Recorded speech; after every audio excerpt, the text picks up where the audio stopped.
প্রাণী সম্পদে ভরব দেশ, গর্বে স্মার্ট বাংলাদেশ এই প্রতিপাদ্যকে সামনে রেখে ঝিনাইদহে প্রাণী সম্পদ সেবা সপ্তাহ ও প্রদর্শনীর উদ্বোধন করা হয়েছে।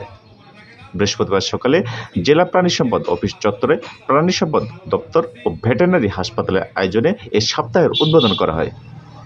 সদর উপজেলার চেয়ারম্যান রাশিদুর রহমান রাসেল, সদর উপজেলা নির্বাহী কর্মকর্তা রাজিয়া আক্তার চৌধুরী, উপজেলা প্রাণী সম্পদ কর্মকর্তা ডাক্তার মনোজিৎ কুমার মণ্ডল সহ অন্যান্যরা বক্তব্য রাখেন। সে সময় বক্তারা খামারিদের আধুনিক প্রযুক্তি ব্যবহার করে পশুপালনের আহ্বান জানান। আলোচনা সভা শেষে ঝিনাইদহের 24টি ইউনিয়ন পরিষদে ভ্যাকসিন ও সিমেন্ট সংরক্ষণের জন্য জাহিদি ফাউন্ডেশনের পক্ষ থেকে ফ্রিজ প্রদান করা হয়। এছাড়া সেখানে আয়োজন করা হয় প্রাণী প্রদর্শন।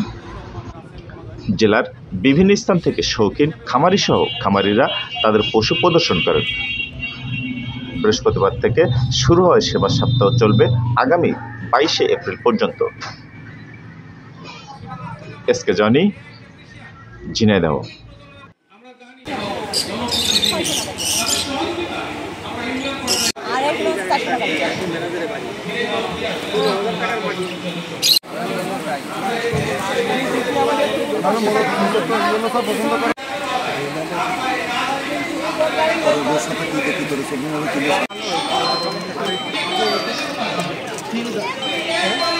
পানি দিয়া